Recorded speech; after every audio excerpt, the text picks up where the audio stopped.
Namaste to the respected dignitaries, esteemed guests, industry leaders, and academicians.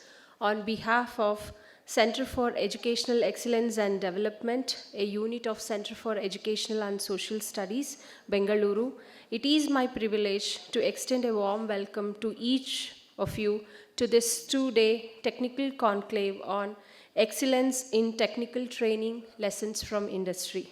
To begin with, I invite our esteemed dignitaries, Sri T R Parasuraman sir, Wing Commander Raghunath sir, and G P Sudhakar sir, to please come forward for lighting the lamp symbolizing knowledge and progress.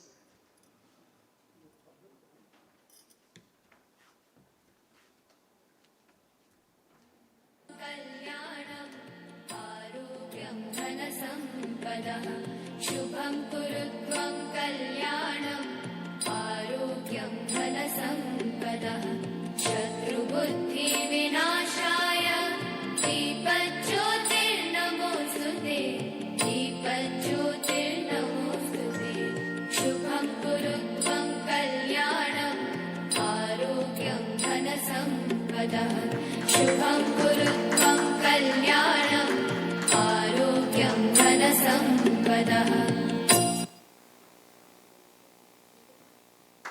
शुभं कुरुत्वं कल्याणं आरोग्यं धनसम्पदः शुभं कुरुत्वं कल्याणं आरोग्यं धनसम्पदः शत्रुबुद्धिविनाशाय दीपज्योतिर्नमोऽस्तुते दीपज्योतिर्नमोऽस्तुते शुभं कुरुत्वं कल्याणं आरोग्यं धनसम्पदः शुभं कुरुत्वं कल्याणं आरोग्यं धनसम्पदः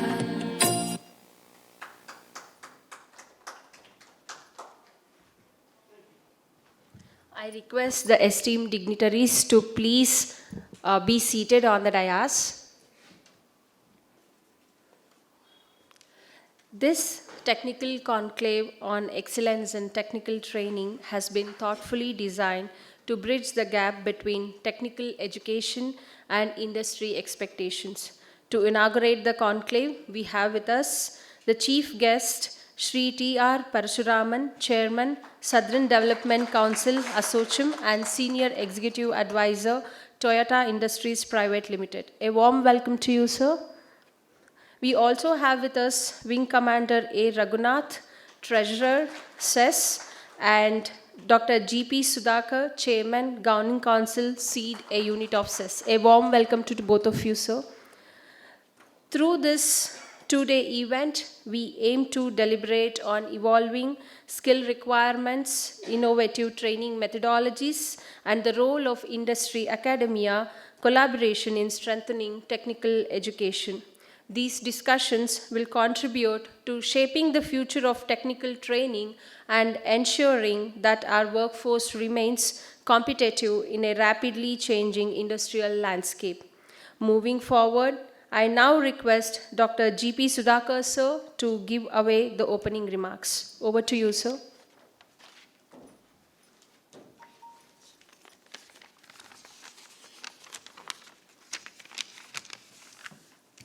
Good morning, everyone, and it's my absolute pleasure to welcome each one of you to this important and what I think will be an exciting event on excellence in technical training lessons from industry. At the very outset, I'd like to extend a warm welcome to our chief guest, Sri Parasuraman ji, an esteemed leader who has been instrumental in advancing technical training in the industry. We are honored to have you here, sir. I also extend my heartfelt welcome to the president of today's event, Wing Commander Raghunath ji. I'm also happy to welcome our distinguished speakers from industry as well as from academia.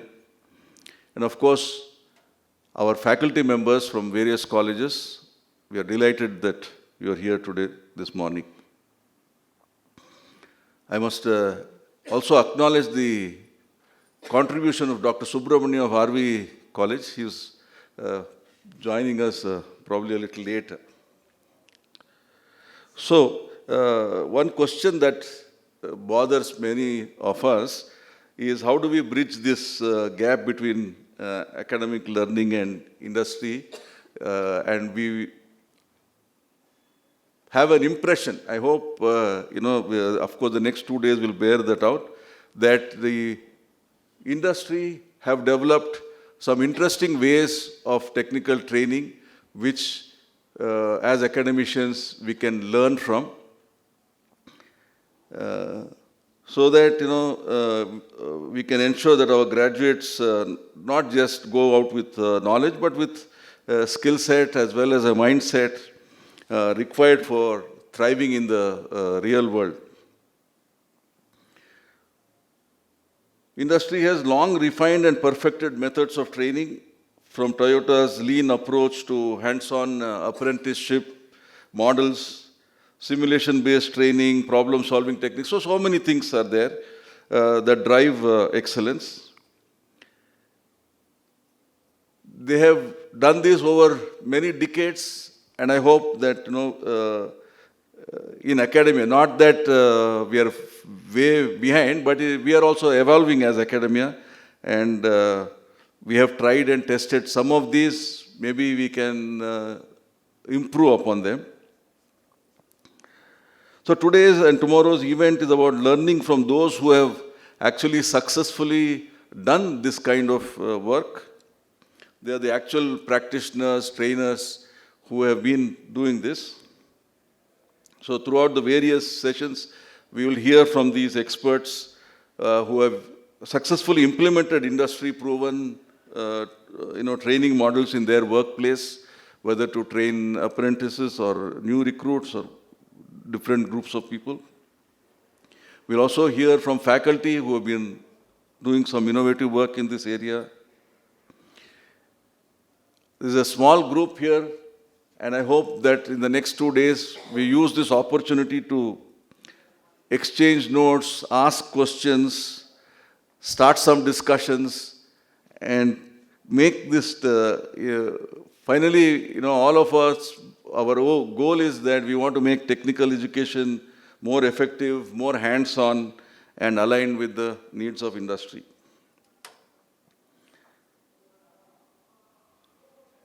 So, let's get started. Once again, welcome each one of you, and look forward to interesting 2 days of inspiring and insightful discussions. Welcome again. Thank you.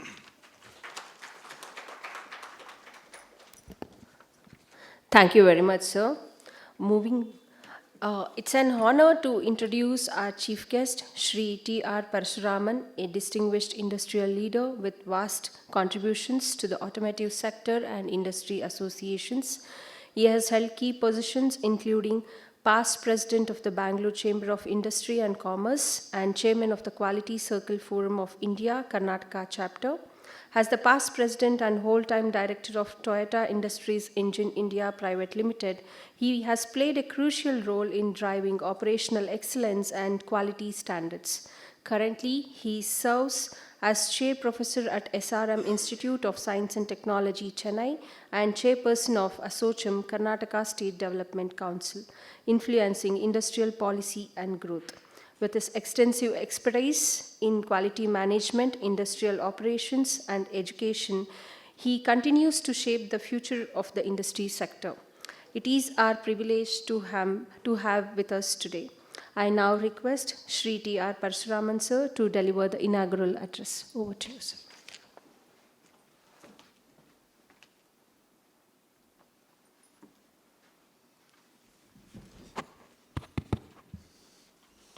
Good morning, Namaskara. Dear Wing Commander Raghunath ji, Dr G P Sudhakar ji, ladies and gentlemen, first of all, I would like to thank CEED for inviting me to share some of my thoughts on this very, very important two-day event. I also congratulate CEED, Dr. Gowrisha, Dr. Medappa and team for bringing this wonderful event with Dr. Sudhakar. I think this team has come at the very, very right time. And it is also a kind of a wake-up call. Because today the technological obsolescence, the dynamic growth of technology at unprecedented speed is really putting us in ripples. What next? And the change is so fast. Therefore, it is very, very important to take a pause and introspect what we should do next.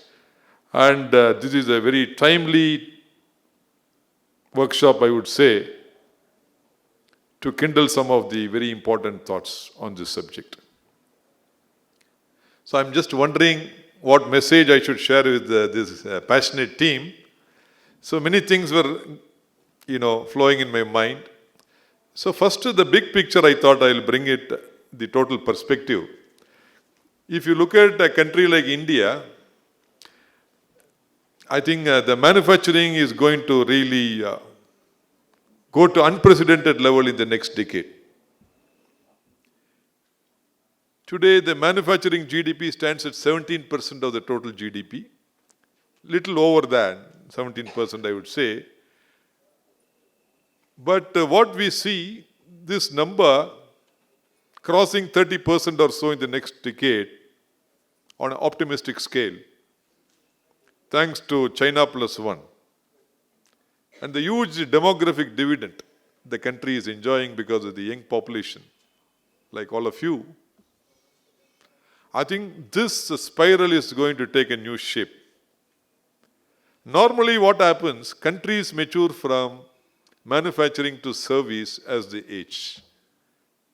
Most of the western parts of Europe, Japan, China, United States, I think many, many countries. But India is migrating from service to manufacturing. Today, 60% of the country is in service sector, and the transition is going to go to manufacturing. So this is a very great change, propelled by progressive policies of the country. Starting in 2014, Make in India, Digital India, Youth India, Skill India, Startup India, series of PLI schemes to the tune of 1,98,000 crores. This has created a huge momentum of manufacturing growth in the country. And thanks to COVID, this got accelerated further due to digital transformation. In fact, when we are able to pass 1 rupee seamlessly over our mobile phone for payment, the G20 countries were so surprised. It is impossible. I think next to 9th wonder of the world. No, none of us are using purses anymore, right? I think it's very hardly we use purse. This is again, cannot think of it. So thanks to COVID, we are advanced in digital transformation at least by a decade or so. So this big picture, I think in this forum, it is very, very important to understand this. So given this kind of growth that is going to happen for the country, India is not only going to be the kind of manufacturing hub for a captive market because of the huge size of the country, 1.4 billion population. It is going to be the manufacturing hub of the world, whether we like it or not. So a lot of positive winds are flowing in our direction. I think this is going to be the Amrit Kal journey. 2047 is going to be our Amrit Kal. I think Atmanirbhar Bharat. Therefore, unprecedented growth is going to happen in manufacturing. At the same time, are we prepared for that? That is the biggest challenge. Today, out of 15 million graduates coming out, hardly 10% are employable. This is another big challenge for the country. And manufacturing, as I said, is expanding into new technological areas. If you really look at the next decade or 2 decades or so, some of the technologies that are going to rule the world, starting from Internet of Things, artificial intelligence and machine learning, cyber security, genomics, robotics and automation, AR, VR, augmented reality and virtual reality, renewable energies, shared services, e-learning, 3D printing, quantum computing, blockchain. I think these are all some of the names that is really going to change the face of the growth. And ChatGPT, we would have seen the new headlines. DeepSeek has come in a big way. So many companies in United States were paralyzed. NVIDIA and many other chip makers. $500 billion invested in US. A lot of shock it created. Even subsequently, within a couple of days, Alibaba also has announced something in China itself. Therefore, this kind of unprecedented change. But are we embracing ourselves with technology? In this group, I would like to understand how many of you are using ChatGPT effectively.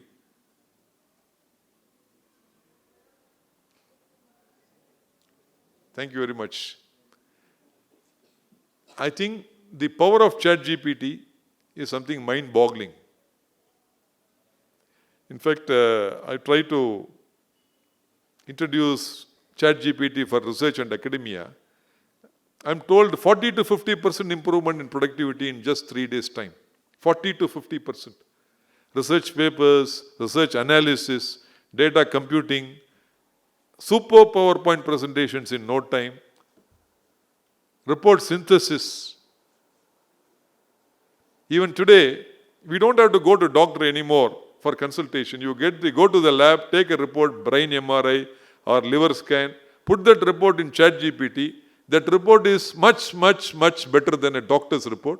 If you say, you please tell me in layman's language, it will tell you step by step, including the medication and the future course. I don't know how many of you tried, people using, yes. So how did you feel, madam?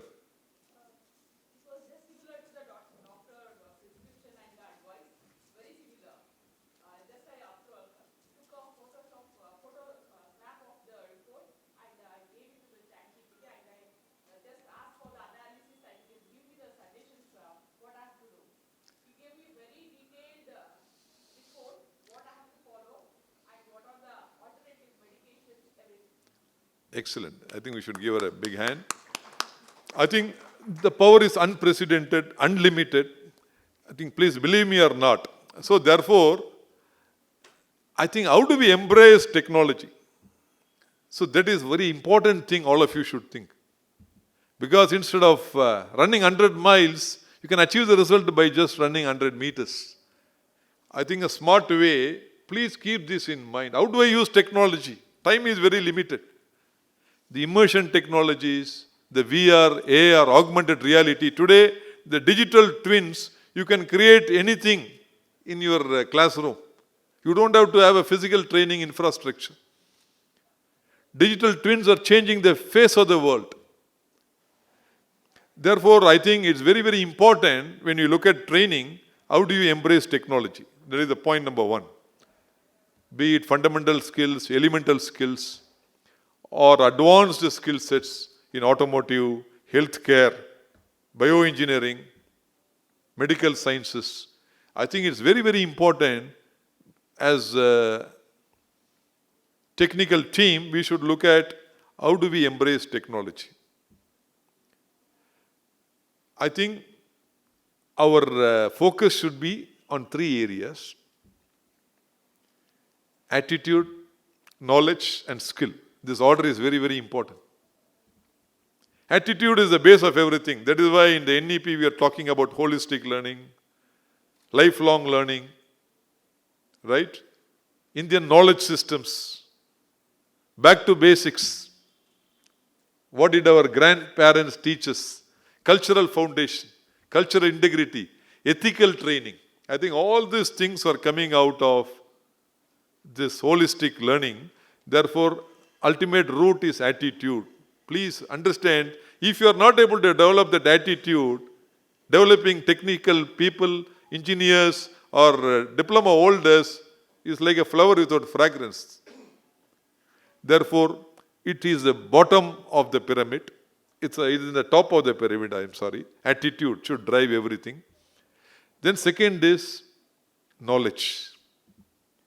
I think knowledge is power.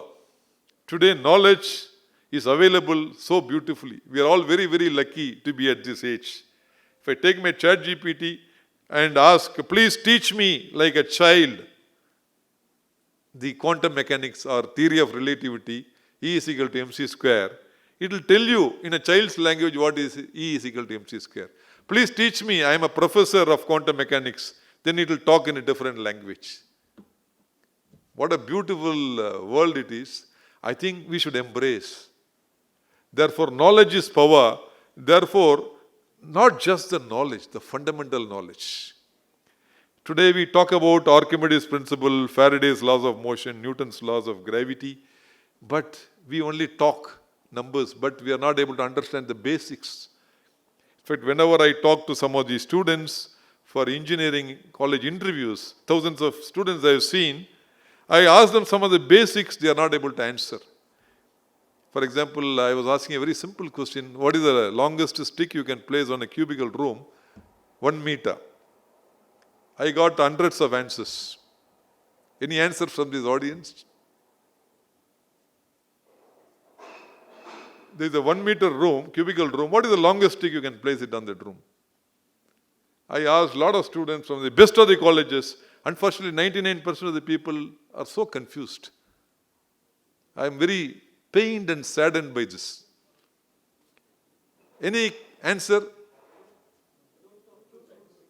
I think, how many of you said? Root 2? 2 meter. Root 2. Are you sure? Can I lock? 1 time, 2 time? Yes? How can it be root 2? This is, let us say, this is a cubicle room.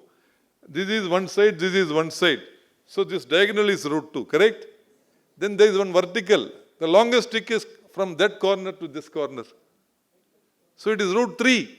Root 2 square plus 1 square, root 3, 1.732. See, that critical thinking is very important. Please think. I think how do we foster critical thinking to the student's mind? That is what I say, back to basics. For example, many of the electrical engineers, they are not able to fix a tube light. This is another 9th wonder of the world actually. You go to an electrician, they pass out from wonderful colleges. 4 years of education, finally you call an electrician for fixing up a tube light. Did you notice this or experience it with some of your friends or with some of us? Yes or no? Yes? So you should say yes or no at least confidently. Yes. Yeah. I think this is the challenge. So the back to basics, ultimately learning should bring that basic fundamental knowledge. That is the only difference between IIT and other institutions. See, we say that IIT people are all great. I think that fundamental drive, once you build the foundation, balance becomes history. I think how do we teach that foundation? How do we drive that kind of a fundamental knowledge in the minds of students? Once you build that foundation, then I think you can beautifully build a beautiful, big building which can stand the test of time for hundreds of years. So this is the second aspect I wanted to impress upon. And third is skill. Attitude, knowledge and skill. So skill building is a big challenge in this country because as I said, only 10% of the people are employable. 90% are not in a position to get job. So why it is happening? I think we have to dwell deeper and deeper and deeper. Of course, that knowledge, what I talked about, fundamental knowledge itself is missing. Of course, attitude is also missing because people take education very lightly. Parents have spent a lot of money, hard-earned money.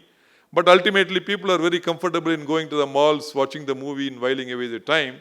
And finally, that 4 years just run like that. So, how do we develop this kind of skill sets? Many things, we have to do hundreds of things.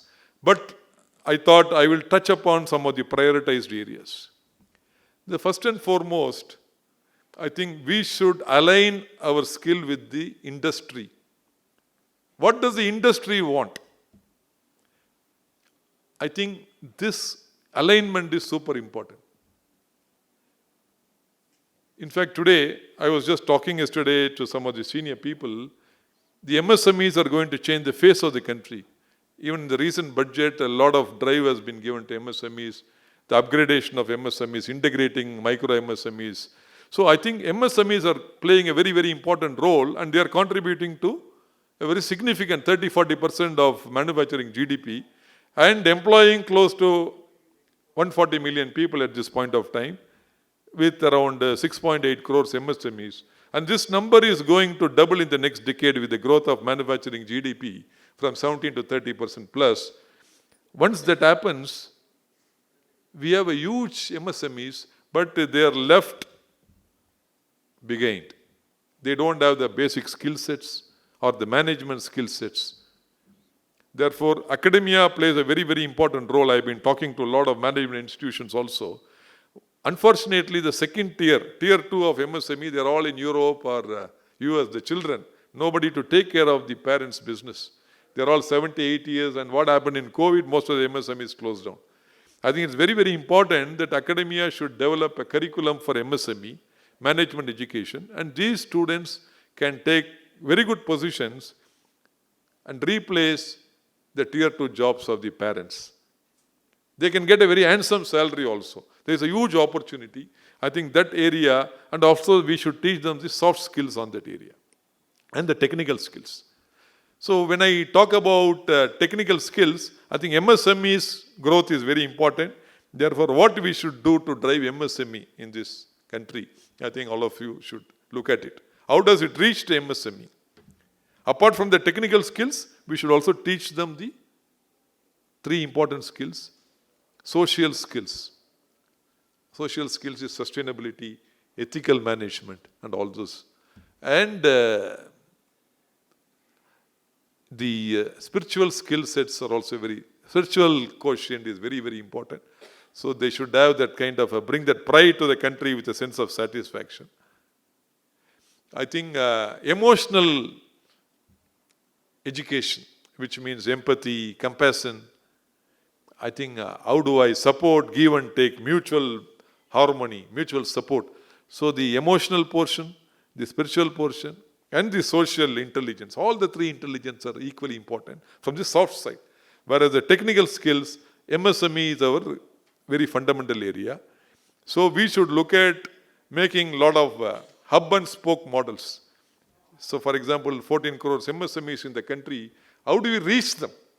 I think I have already suggested a lot of models. One such interesting model is hub and spoke, where we can create a lot of pockets of hub in various districts, and we can create center of excellence in these areas, and other MSMEs in that area can go and learn from this center of excellence. I think PPP model, industry should come forward, and government also should pump in a lot of funding into this area.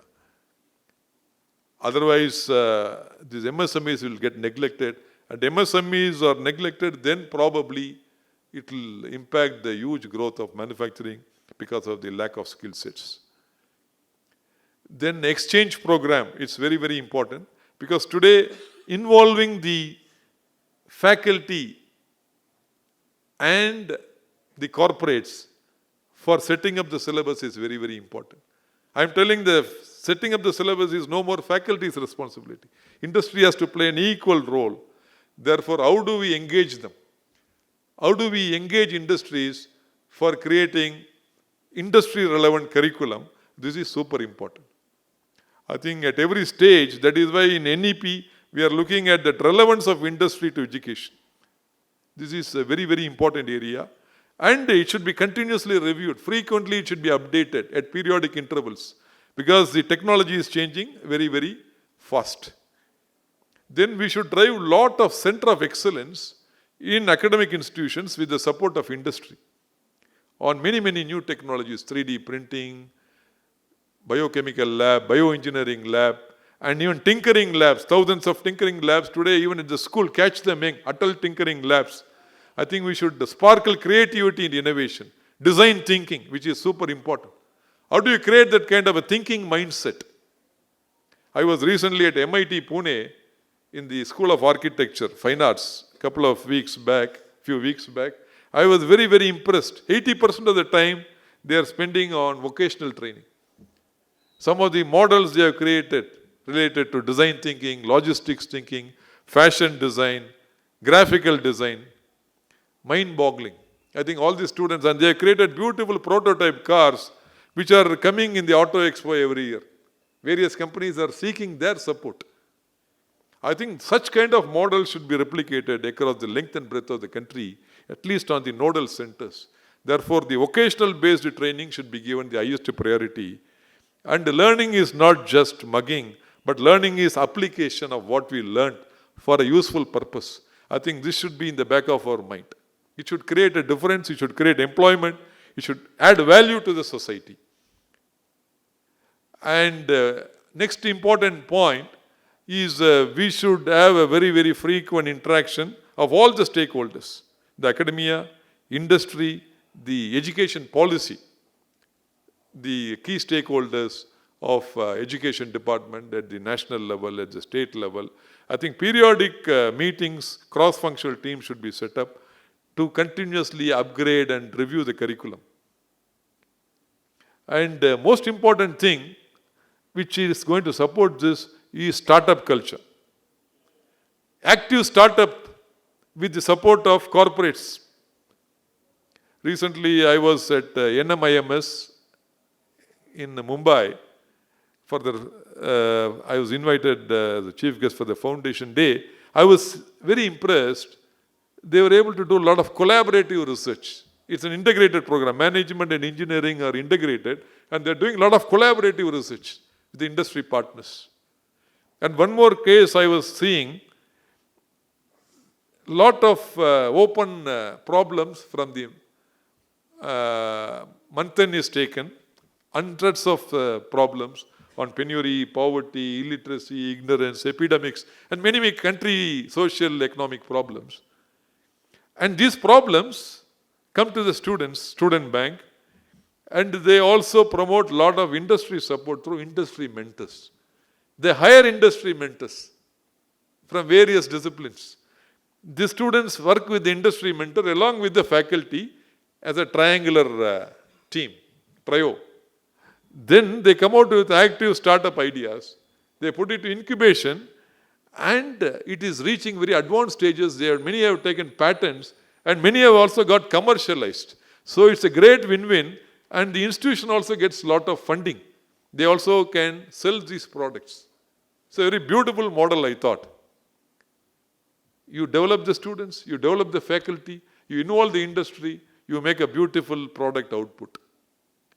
So this is very interesting, this thing. I think fundamental skill and elemental skill are very, very important, because today I am sure Bosch, TVS, Toyota, they're all going to talk about it. I think all the skill centers are something amazing. I think even in Toyota Technical Training Institute, TTTI, has created a new benchmark. The students have fared very well in the World Olympics. Out of 500,000 people, they have topped in the country, and they have also won laurels in the global Olympics. They have taken the second and third places, if I remember, in prototyping and mechatronics and such important skill sets. So India is flying. But this is a pocket of excellence. But how do we reach it to the length and breadth of the country? Tata Skills have been doing a great job. TVS has been doing a great job. Bosch has been doing a great job. In fact, I was also very impressed on the TVS Learning Center at Anekal. I think all of you should visit that. I think Mr. Kovai Chelvam is driving a lot of initiative in that area. I think they have created a skill university kind of academia. I think All these things you should get an access. In fact, even Brigade, I am also an advisor to Brigade Foundation, where we have set up a skill center of excellence, where 4 areas are given focus: construction, retail, hospitality, and manufacturing. I think in coordination, in collaboration with the industries. I think all these things should drive this technical education in this country. Therefore, most importantly, as responsible citizens, we should look at whatever points I talked about. I just gave you a big picture. How do we engage in our curriculum framing and setting up the technical training centers? And faculty exchange program also is very, very important. How do we send the faculty to the corporates, and corporates can come to the faculty? In fact, when I was the president and all-time director of Toyota Industries, I think we also sent a lot of our team to machine tool makers, and machine tool makers came and sat with us for 6 months or so. We could understand the problems mutually, and it was a fantastic engagement.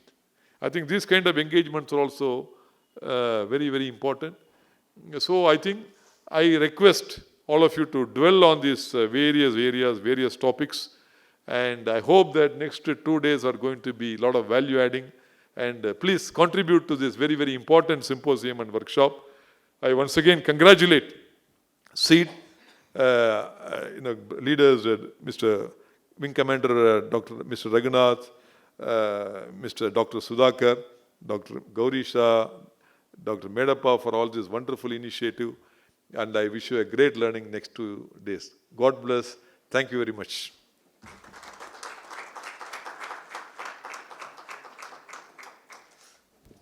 Thank you very much, sir. I now request Wing Commander Raghunath, sir, to give away the presidential remarks. Thank you.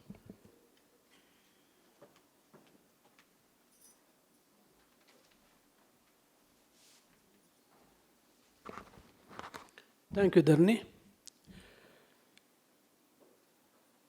Om Sahana Bhavatu, Sahanau Bhunaktu, Sahaviryam Karavavahai, Tejasvinavati Tamastu Ma Vidvishavahai. Om Shanti, Shanti, Shanti. How many of you recollect this shloka? Most of you. Thank you very much. Good, good. My good friend, Mr. Parashuram, has spoken and covered a wide-ranging topics. In these next 2 days, I wonder how much of that will be imbibed, assimilated, and internalized by all of us, not only you, all of us.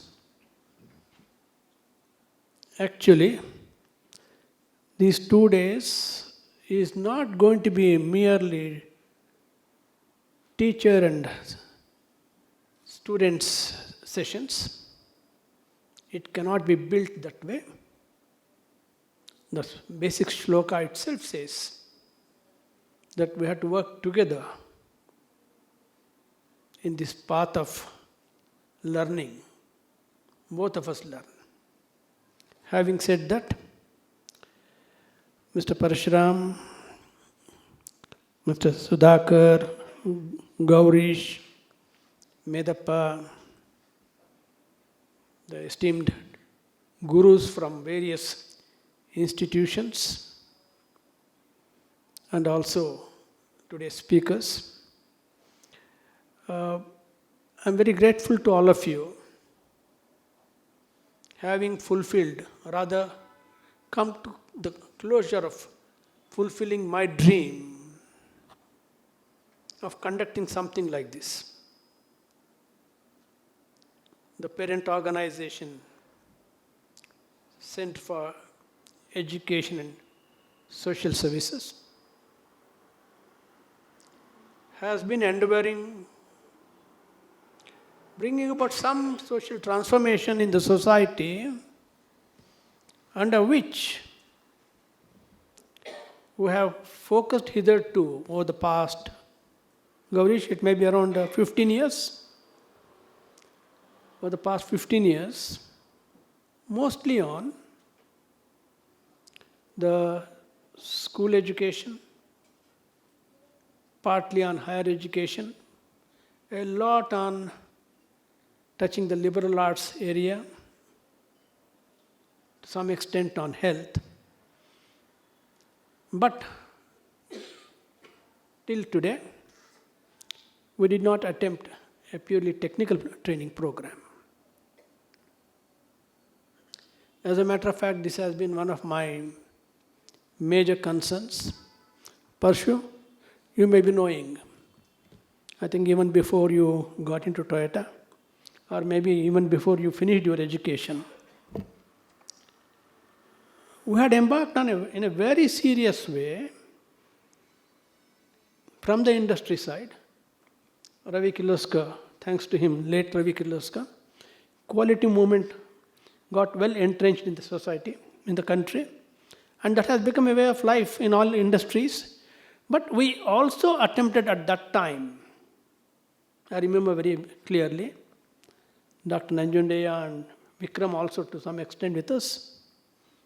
Our team, we endeavored to bring in manufacturing at the pinnacle in the country.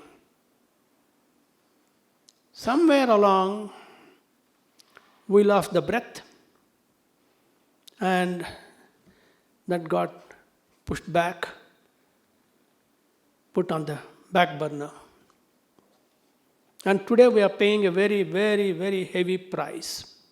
There is a great sense of insecurity, diffidence, on account of other countries who have moved far ahead of us. Around that time, mid-80s, we and China were at par in manufacturing. But today, China is miles ahead of us because we slipped in pursuing that activity seriously. And now we can say that we have to go with a begging bowl to other countries to secure the defense of the country. I come from that background, having seen most of the industries, not as a part of their working group, but as a part of their evaluation group, practically every industry. They are not fully geared up to address the national issues.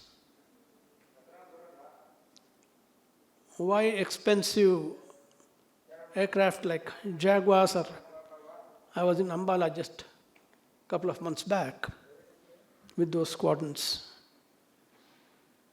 Now I feel that they will not be able to stand up to what they were expected to do because the engines are not available from outside and we are unable to produce the compressor blades in the country. Though in Bengaluru we have a fantastic engine development lab under HAL. Kaveri engine has been in experimentation for the past 4 to 5 decades. Having said that, it's not that everything is not acceptable from the educational institutions and everything is hunky-dory with the industry. No.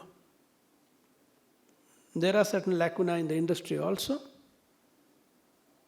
And while that being so, though educational institutions are striving their best to meet industry's requirements, but there is a great need to appreciate what industry wants, and industry itself has to understand what it wants. Just a few days back, in a finance committee meeting, somebody was professing, no, we have used that ERP, kindly adapt that ERP, you can straight away take it and put it. I said, don't do that. You will fall flat on your nose. unless you know how you are working, unless you know your processes, you can't bring in some other platform overnight and try to dovetail it into your organization's working, and it will create a mess. Whatever little that you are doing with paper and pencil, that will also be lost, and this ERP platform will not deliver the goods for you. So you must know your processes thoroughly. So that's what I'm trying to say, that understand what industry is doing, and industry also needs to understand exactly how they are working. Many times it happens. Introduction of ERPs in this country took a long time. I know that. We have gone through the pains ourselves. The company which promoted that, SAP, they themselves could not integrate that platform into their own company. Way back in early 90s. So what do the institutions need to address? Please address at least some of the basic things. As Mr. Parashuram mentioned, most important thing is, yesterday also we discussed at length the same issue in some other forum. The mindset, very important mindset. We have to drive such a mindset not merely amongst the students, among the faculty themselves. Having been involved in attending the training of graduate engineers post their graduation, as well as during their so-called projects that they execute, I found that the gap was at the faculty level, not the students. Whatever shortcoming or whatever indiscipline was seen amongst the students, the faculty were in a mood to accept, thinking that this is more of a sort of a holiday period for them. How much they learn or how much they do not learn, please pardon them. You send 4 students, you don't know whether all 4 of them go to the particular industry or not. One of them goes and signs for all the 4 of them. When I challenged that particular institution, they said, "Sir, ashtu strict agiribedi neevu." This was way back in my own training center, you know that, full-fledged training center. Similarly, there are many things. Your students look for placements. One of the most premier institutions in the city, which was highly respected, we all looked up to it, UEC. The person in charge of placement did not feel that he is a placement officer. He didn't feel that accountability. Students, if they find a job, well and good. If they don't find, no. One of those students came to me, whom I knew very closely. I said, "What the hell you are doing? During your working hours, you have come for a chat with me." He said, "Sir, I don't have to go to class. You see my chart. Whatever I have marked green, only those classes I attend. Red I should not attend. Yellow, if I find time, I'll attend." And that boy did very well, extremely well. Today he is a leading engineer in Siemens in Germany, heading very major projects. Bright boy. I said, "What is this?" "Yes, sir, that's how it is. I should not attend those classes, those red marked classes. Should the faculty be responsible for that or not? Just ask yourself." So most important thing is, though Parshu said that innovation is name of the game today, and he comes from Toyotas, one of our own major promoter. But Japanese did not reach that success through path-breaking technologies every other day. But it was through every day's improvement, daily doing something better than what they did yesterday, whether in technology or people management or interaction with people or every bit whatever they were doing. So this sort of a mindset needs to get in. But most of us, yesterday I was with a group of police people. Sir ನಾವೇನು ಮಾಡೋಕ್ಕಾಗಲ್ಲ sir, ಮೊದಲಿಂದ ಅದೇ ಬಂದರೂ ಅದೇ ಮಾಡ್ಕೊಂಡು ಹೋಗ್ತಾ ಇದ್ದೀವಿ. ನಿಮ್ಮ ಕಣ್ಣಿಗೆ ಕಾಣಿಸುತ್ತಲ್ಲ ಕನ್ನಡ ಬರುತ್ತಲ್ಲ ಎಲ್ಲರಿಗೂ? ನಿಮ್ಮ ಕಣ್ಣಿಗೆ ಕಾಣಿಸುತ್ತಲ್ಲ ಇದು ಇಂಪ್ಲಿಮೆಂಟ್ ಮಾಡೋಕ್ಕಾಗಲ್ಲ ಅಂತ, ಆದರೂ ನೀವು ಫಾಲೋ ಮಾಡ್ತಿರಲ್ಲ. ಸರ್ ಮೊದಲಿಂದ ಬಂದಿದ್ದೆ ಹಾಗೆ ಮಾಡ್ತಾಯಿದ್ದೀವಿ. ದಿಸ್ ಚಲ್ತಾ ಹೈ attitude. It is not only in police department, everywhere else also.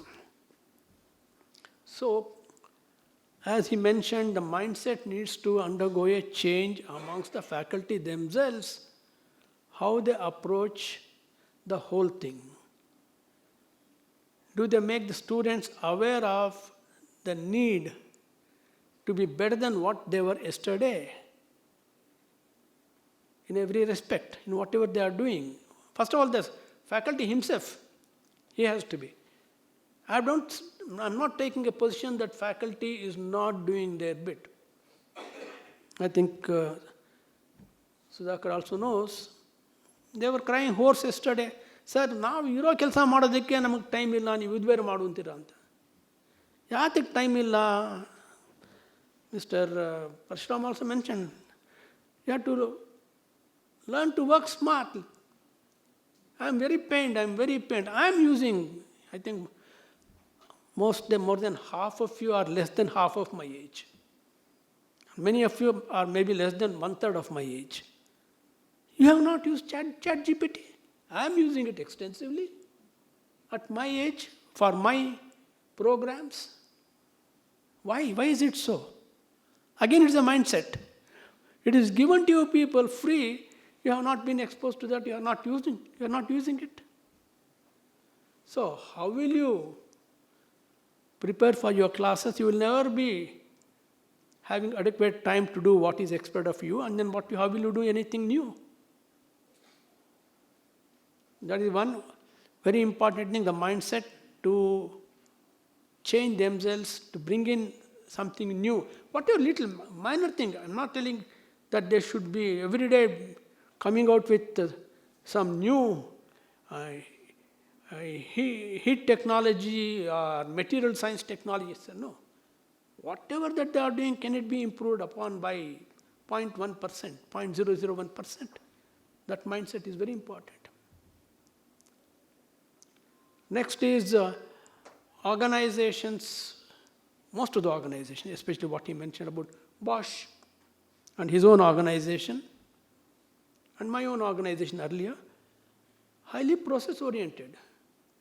Do you make your students understand how important it is to manage the processes? Process management, statistical process control, so that we move towards a place where we will be creating less and less of wastages. And everybody thinking of contributing to something new. Whether you are in supply chain, or whether you are on the shop floor, or whether you are at the customer end, every one of us has a role in bringing out something new. In the quality function deployment, design of experiments, etc., etc. So it calls for you people to transfer this sort of ideas into your students' mind. Thank you, Dharanya. So please don't think that everything is lost at your end. No, nothing is lost. You have a major role to play. It is through you people the industry can move forward. Industry cannot manage forever by themselves. You are the ones who are giving the inputs. As a matter of fact, I used to say in my own organization earlier, Design people used to think that they are the cat's whiskers. Oh, we design. Marketing people used to, unless we sell, company cannot run. I used to take a position saying, unless I produce those people, none of you can perform. Whether in the design department or marketing department or finance department, unless I fine-tune those graduate engineers, diplomates who have come, or management trainees to suit your requirement, you will not be able to produce. Similarly, you people are the ones who have to build that backbone. I hope that it will happen. And thankful to all of you for having attended this. There will be more such interactions in days to come. But kindly remember that sessions cannot be built only by the resource persons who come and talk. Please contribute from your side whatever pain areas that you are experiencing, or whatever good things that you have experienced, so that everybody can learn from that. As it happens even in Harvard, the general management program is through contribution of the participants rather than by the faculty who stands from the pulpit and speaks. Okay. Thank you very much, and I hope these 2 days will be enjoyable. Make it enjoyable. Come out with more of case studies or your experiences, sharing of experience, etc. Let it not be just mere dry talk from my end. Thank you. All the best.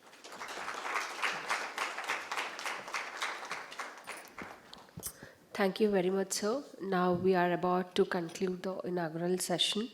So on behalf of CEED, a unit of CESS, I extend our sincere gratitude to our chief guest, Sri T R Parasuraman, sir, for gracing this occasion and delivering the insightful inaugural address.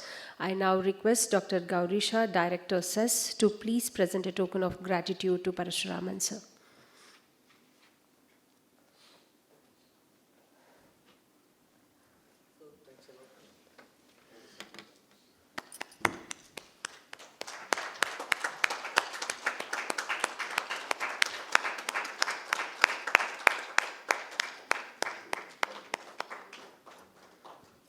Thank you very much, sir. Also, my sincere thanks to Wing Commander A. Raghunath, sir, Treasurer CESS, for his presence and leadership, and Dr. G P Sudhakar, sir, Chairman, Governing Council CEED, for his opening remarks. Also, my sincere thanks to Dr. K. N. Subramanya in his absence, Principal, RV Engineering College, Professor Vishnukant Chetpalli, sir, Member, Executive Council CESS, and Professor Shivamurthy from VTU for their continuous support in organizing this conclave. And lastly, my sincere thanks to all of you for joining us now. Thank you, all of you. Now we shall have a networking break for 20 to 25 minutes and reassemble here for the technical session. Thank you.